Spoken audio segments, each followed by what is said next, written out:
Al versículo 5 hasta el versículo 15, y Jesús lo que le está diciendo: yo necesito que usted, pueblo mío, que está congregado aquí en esta iglesia, empiece a orar con propósito. Y es ahí donde nosotros vemos que Jesús le detalla lo que es la oración modelo, porque el pueblo se estaba acostumbrando a solamente repetir vanas oraciones sin sentido, repitiendo un texto que estaba escrito una y otra vez. Y Jesús le dice: miren, mis discípulos, yo necesito que ustedes empiecen a orar con propósito. Eso nosotros lo podemos analizar desde el versículo 5 hasta el versículo 15. Cuando nosotros entramos al versículo 16, específicamente hasta el 18, Jesús le dice: a ti te gusta ayunar, pero cada vez que tú haces un ayuno, tú le anuncias a todo el mundo: güey, estoy de ayuno. Y se supone que el ayuno es para intimar con Dios, para sacrificar la carne y fortalecer el espíritu. Yo le estoy hablando a alguien. Yo sé que este no era el mensaje que tú esperabas. Yo sé que quizás este no es el mensaje que a ti te gusta, pero ustedes me dijeron que veníamos a hablar de radical. Y te preguntará usted: ¿qué tiene que ver este versículo de Mateo 6:24 con radical? Fue la misma pregunta que yo me hice, y es aquí donde yo llego al punto. Lo que Jesús dice es que ninguno de ustedes puede servir a dos señores. Si tú amas a otra cosa más que a mí, déjame decirte que tú no me estás amando. Si tú estás poniendo una cosa en primer plano antes que a mí, realmente tú no me estás amando. Y lo que el versículo de Mateo 6:24 nos está diciendo en pocas palabras es: o tú estás conmigo o no estás conmigo. Y ser radical es ser o ser. Aquí no hay punto medio de que, bueno, yo soy casi cristiano. No, aquí no entra el casi. O tú estás con Dios o estás en contra. Y eso es lo que nosotros vemos que Jesús le está diciendo a sus discípulos. Y si nosotros analizamos el capítulo 5 es lo mismo, si analizamos el capítulo 7 es lo mismo, una confrontación a los discípulos. Pero vemos aquí en el capítulo 25 hasta el 34 que Jesús le dice: ustedes suelen preocuparse por muchas cosas. Y es aquí donde Jesús les recuerda: miren las aves del cielo, no trabajan, no se afanan por nada, y yo las sostengo. Ellas se alimentan y viven. ¿No haré yo cosa más grande por mis hijos? Alguien tiene que recibir esta palabra. Cuando yo estaba estudiando este libro de Mateo 6, yo profundicé un poco y me llama mucho la atención que esto que nosotros vemos en Mateo 6 encaja mucho con la condición que tenía el pueblo de Dios en Israel.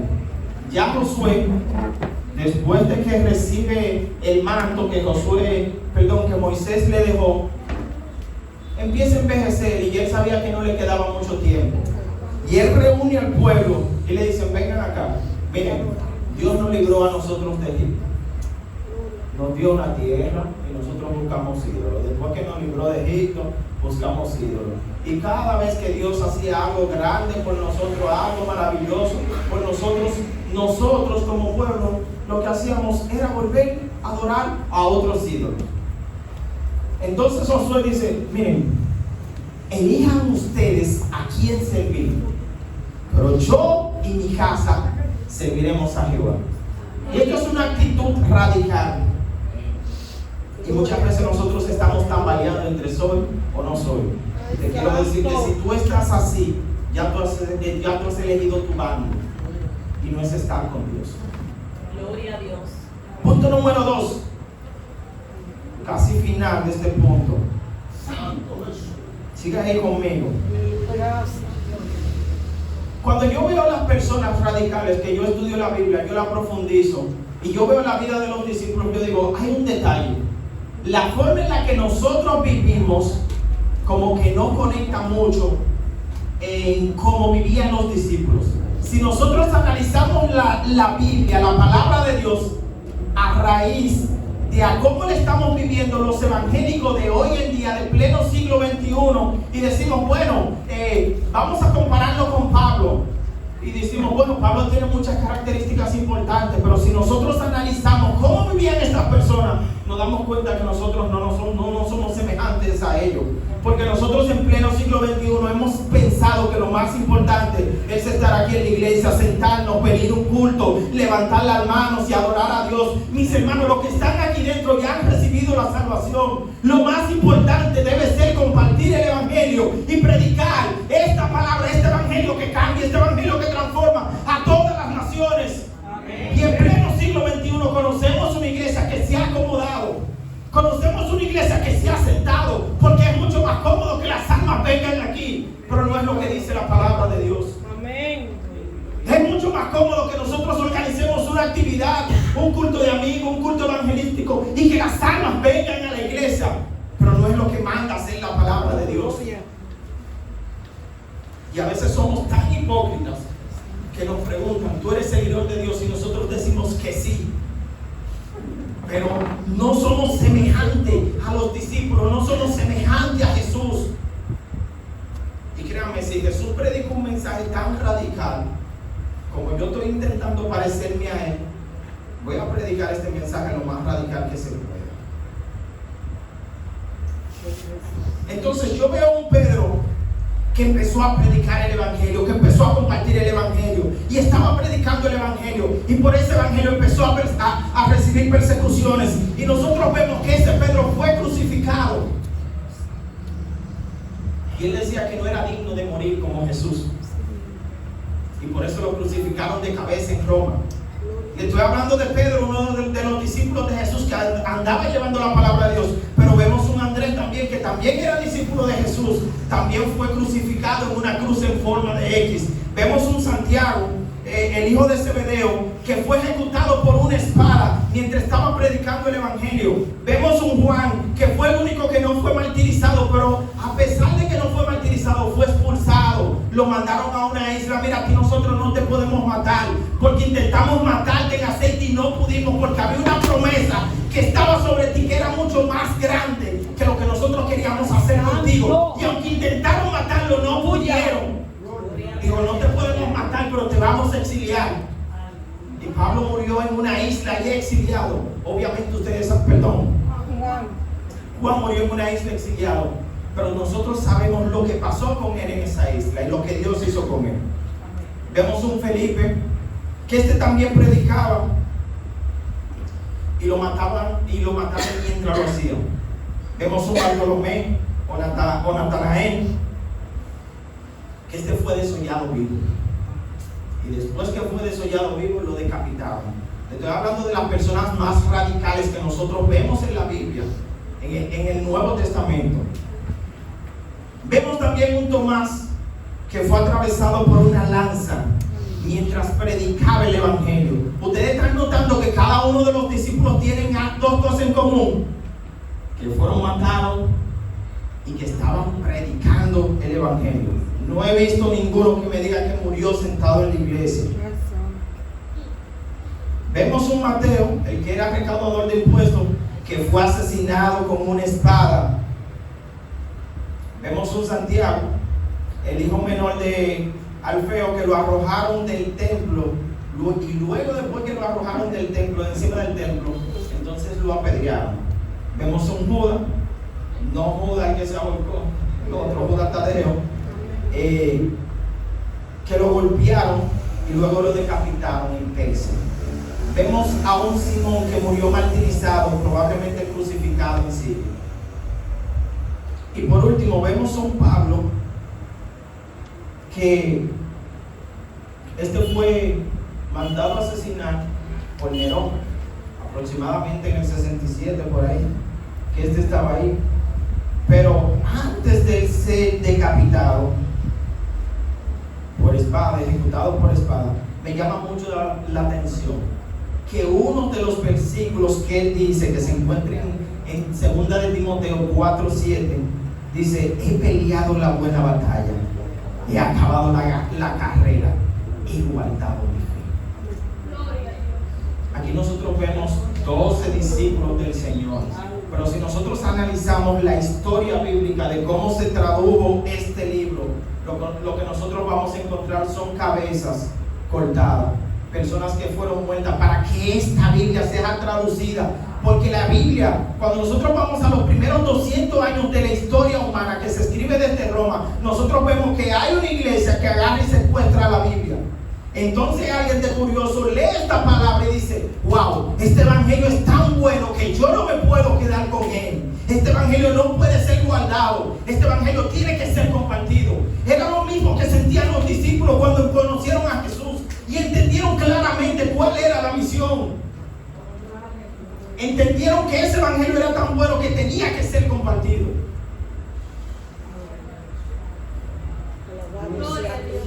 Cuando nosotros tenemos una raíz, gloria a Dios, nosotros obviamente tenemos intimidad.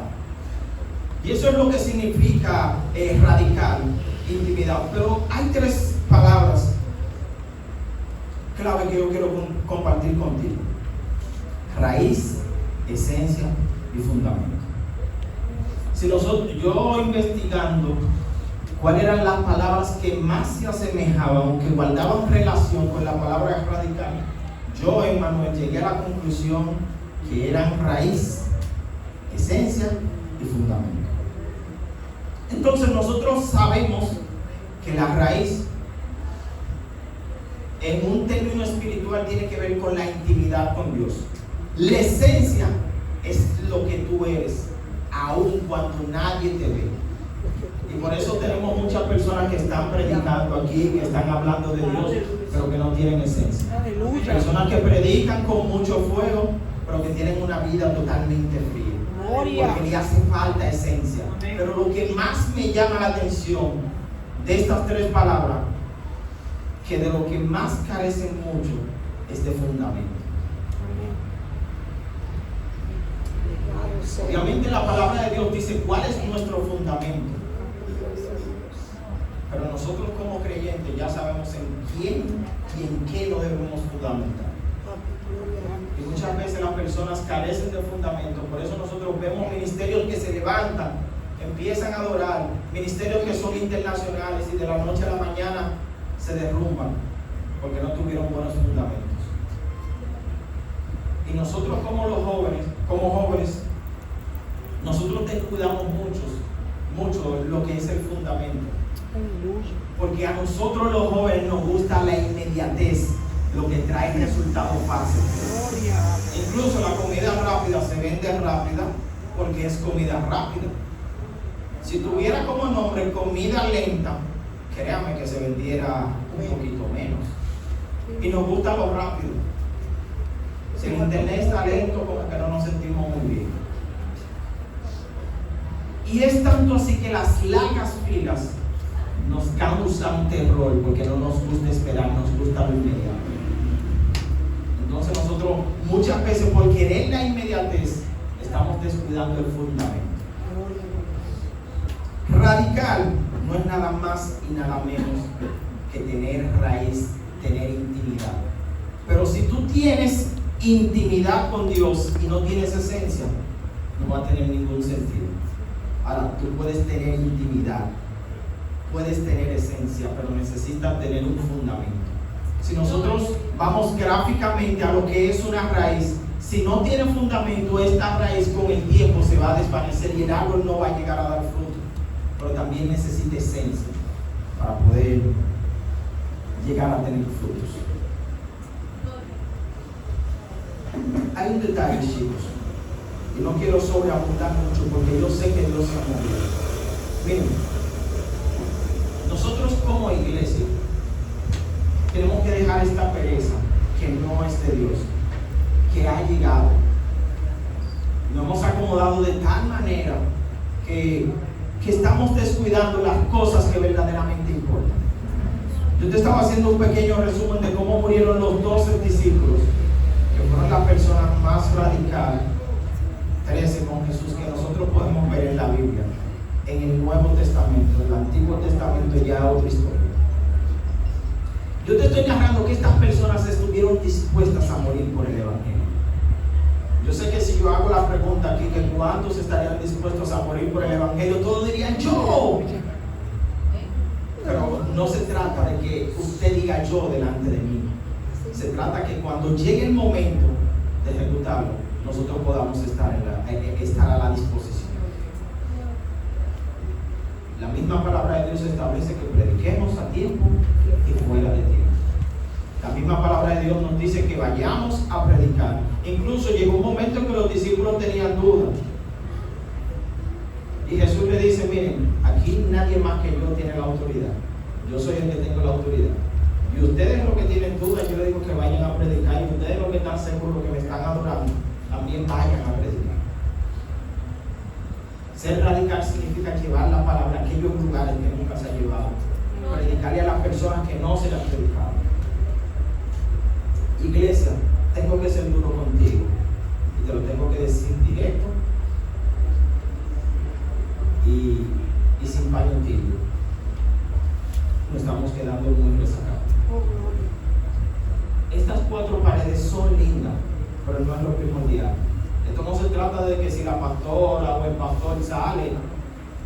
Si el pastor sale o no sale, eso es un compromiso que el pastor va a resolver con Dios. Esto tiene que ver contigo. Ay, no, que el pastor no va a predicar. Entiéndelo, tiene mucho compromiso. Te está educando, te está enseñando.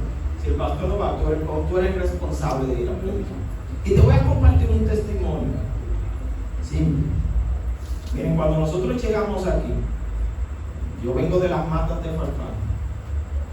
Cuando nosotros llegamos aquí, yo llegué con un poco de hambre, al igual que los chicos que me acompañan ahí, y nosotros fuimos a comer. Me llamó mucho la atención que aquí, cerca de aquí, recientemente están inaugurando como un negocio de comida. Y nosotros vamos ahí, nos sentamos. Bueno, fuimos nosotros que inauguramos el negocio. Oramos, compartimos con el chico. Y luego llegó el momento de empezar a predicar el evangelio. Y lo único que él me dice, wow, si aquí en Neiva hubiera más jóvenes como ustedes, las cosas cambiarían.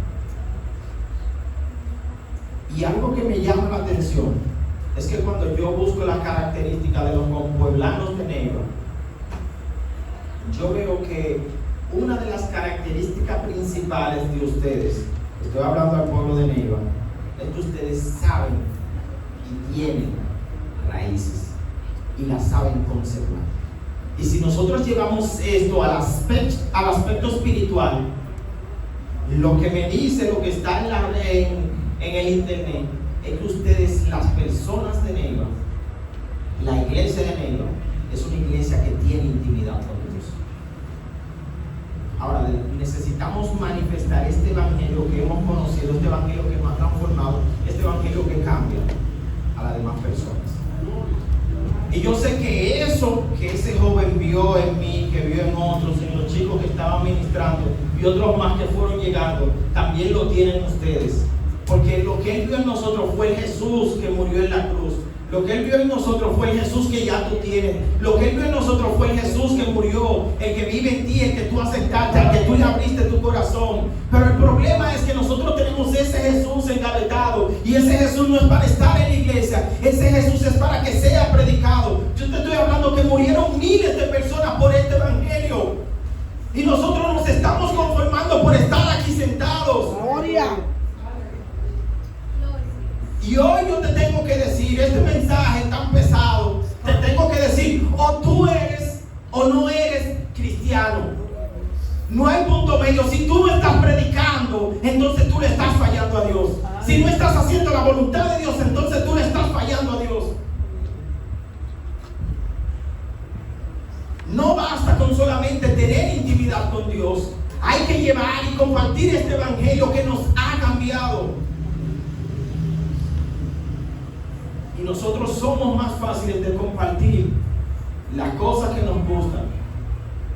Me compré unos tenis nuevos, metí una foto y la posteo en las redes sociales. Compré una camisa nueva, metí una foto y la posteo en las redes sociales. Tengo un pantalón nuevo, bueno, déjame ponérmelo para ir a la iglesia. Pero ¿y Jesús para cuándo? Aleluya. Santo Dios. Mis hermanos, tenemos que hacer un cambio, porque hay personas que se están muriendo. Amén. Y nosotros lo peor de todo esto es que no sabemos cuándo va a ser la última oportunidad. En días pasados, ustedes saben que estos celulares como que te mandan un recuerdo a ti. Y el día pasado yo veo una imagen que me llega de un campamento y al lado de mí está una joven, que ese fue el último campamento en el que yo estuve con ella. Fue una joven que murió de cáncer, tenía cáncer en los pulmones, estoy hablando hace como 5 años atrás más o menos.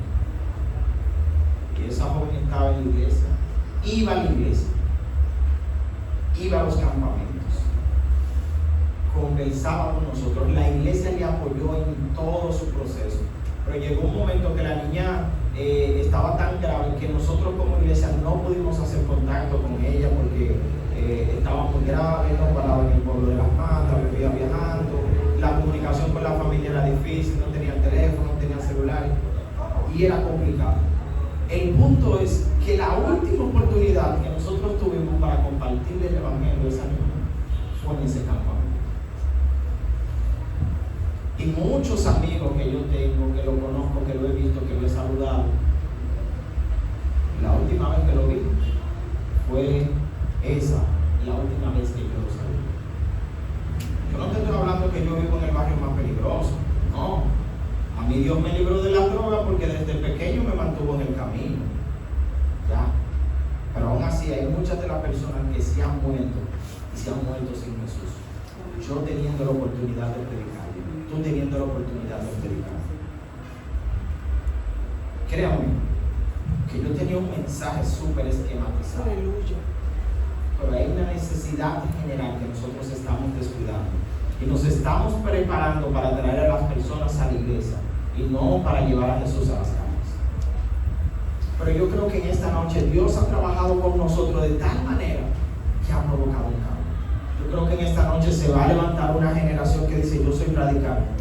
Yo soy aquella persona que Dios ha escogido en este tiempo para predicar y hacer su voluntad. Yo creo que en esta noche se va a levantar esa generación más decidida, más entregada, más comprometida con Dios y el reino. Yo creo que en esta noche va a despertar una generación que va a ser mucho más radical de lo que ya era antes. Y aquellos que creen esa palabra, yo creo que se van a poner de pie y orar conmigo para nosotros sellar eso. Espíritu Santo de Dios, gracias Espíritu Santo de Dios porque tú estás aquí, Señor. Gracias, Señor, porque tú te has movido en este lugar, Señor. Señor, estamos aquí, Señor, creyendo lo que tú has hecho, Señor. Pidiéndote, Señor, que tú te empieces a mover en cada corazón, aquellos que tienen necesidad, aquellos que tienen noches que no duermen, aquellos que tienen situaciones, debilidades que los llevan a pecar, Señor. Yo necesito que tú te les reveles a sus corazones en este momento, Espíritu Santo, de tal manera que ellos puedan entender que tu gracia es mucho mayor que cualquier error que ellos hayan cometido. Yo necesito que tú te les reveles a ellos de tal forma, Señor, de que ellos entiendan que ellos fueron escogidos para este tiempo, para predicar tu evangelio, para hacer tu voluntad. Espíritu Santo de Dios, no permita que nosotros como iglesia nos quedemos estancados. No permita que nosotros como iglesia nos quedemos en las cuatro paredes, Señor. Necesitamos que tú nos avives de tal manera, Señor, que nosotros empecemos a compartir este evangelio que cambia, este evangelio que transforma. Espíritu Santo de Dios, muévete en los corazones. Muévete, Espíritu Santo, en los corazones en este momento, Señor. Empieza a llenar a aquellos que se sienten fríos. Empieza a avivar a aquellos que se sienten muertos, Señor. Empieza a darle fuerzas a aquellos que se sienten débiles. En el nombre poderoso de Jesús, Espíritu Santo. Empieza a moverte en las vidas, Señor. Te pido, Señor, que tú sigas dando sabiduría a los líderes, Señor, a la pastora de esta casa. Sigue dando sabiduría, Señor, que no se cansen, Señor, de insistir a que prediquen, a que hagan la voluntad, Señor. Dale fuerza, Señor, para que sigan preparando a personas que estén dispuestos a llevar el evangelio. Espíritu Santo de Dios, en este momento, Señor, agradecemos tu presencia, Señor, lo que tú has hecho, Señor. Y te damos las gracias, Señor, por aquellos corazones, Señor, que hoy fueron avivados, aquellas vidas que fueron restauradas. Gracias, Espíritu Santo, por lo que tú has hecho, Señor. Gracias, Señor. En el nombre poderoso de Jesús.